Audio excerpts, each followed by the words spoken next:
Հարգելի հայրենագիտներ, անցող շաբթվան ընթացքին մենք քննարկեցինք դեկտեմբեր ամսվան ծրագիրներուն շուրջ հարցերը եւ վերահաստատեցինք մեր շաբաթական համագարկված գործունեությունը շարունակելու մեր հանձնառությունը, կենտրոնանալով մեր ժողովրդին համար գենսական եւ քաղաքական առումով ամենեն հրադապ հիմնախնդիրներուն վրա։ Կնախադեсվին հետաքրքրական վերլուծական հարցազրույցներ Արևմտյան Հայաստանի Հանրապետության նախագահ բարոն Արմենակ Աբրահամյանի հետ։ Քննարկումներու ընթացքին նյութերեն մեկը ՀՀԳ Մինսկի խումբի լուծարումներ, որ քննահատվեցավ որպես սխալ եւ չափազանց վտանգավոր զարգացում։ 2025 թվականի դեկտեմբեր 1-ի Մինսկի խումբի գործունեության դադարեցումը ծանր հարված հասցուց Արցախի խաղաղ ղեկավարման գործընթացին, վերացնելով միջազգային իրավական եւ միջնորդական կարեւոր հարթակը։ Այստեղ անհրաժեշտ է անդրադառնալ նաեւ բարոն Արմենակ Աբրահամյանի գոմե ՀՀԳ-ի խորհրդարանական վեհաժողովի նախագահին հաստիակրված նամակին բովանդակության լուծումներ որոնելու եւ քաղաքական դիրքորոշումները հստակեցնելու նպատակով։ Ստեղծված իրողություններուն պայմաններուն տակ Արևմտյան Հայաստանի կառավարությունը կշարունակի հետևողական կերպով իրականացնել մշակույթի եւ կրթության ոլորտներուն լայնածավալ ծրագիրներ ուղղված ազգային ինքնության պահպանման, պատմական հիշողության փոխանցման եւ ապագա սերունդներու նպատակասլաց եւ գիտակից դաստիարակության։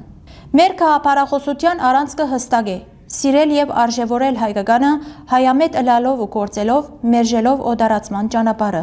Միասնական, պատասխանատու եւ շարունակական աշխատանքի շնորհիվ այսօր մենք վերելքի մեջ ենք։ Հայաստանի Հանրապետության անկախության հռչակագրին մեջ հստակ արձանագրված է, որ հայերու ցեղասպանությունը դեղի ունեցած է Արևմտյան Հայաստանի տարածքին մեջ։ Այս պատմագրական հիմնարար իրողության գիտակցումն ու ընդունումը հնարավորություն տվին Հայաստանի Հանրապետության տարածքին մեջ կազմակերպելու Արևմտյան Հայաստանի կառավարության նախագահական ընտրությունները եւ անգամը եւս զարթնեցնելու հայ ժողովրդի ինքնության զգացումը ուղղելով զայն թեպի իր իսկական արմատները։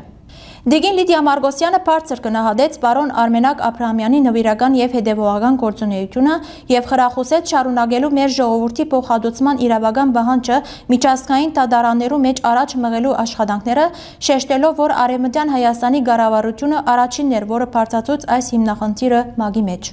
Ան նաեւ ընդգծեց, որ այժմ հասունացած է ժամանակը անցնելու իրավական եւ գործնական հստակ քայլերու։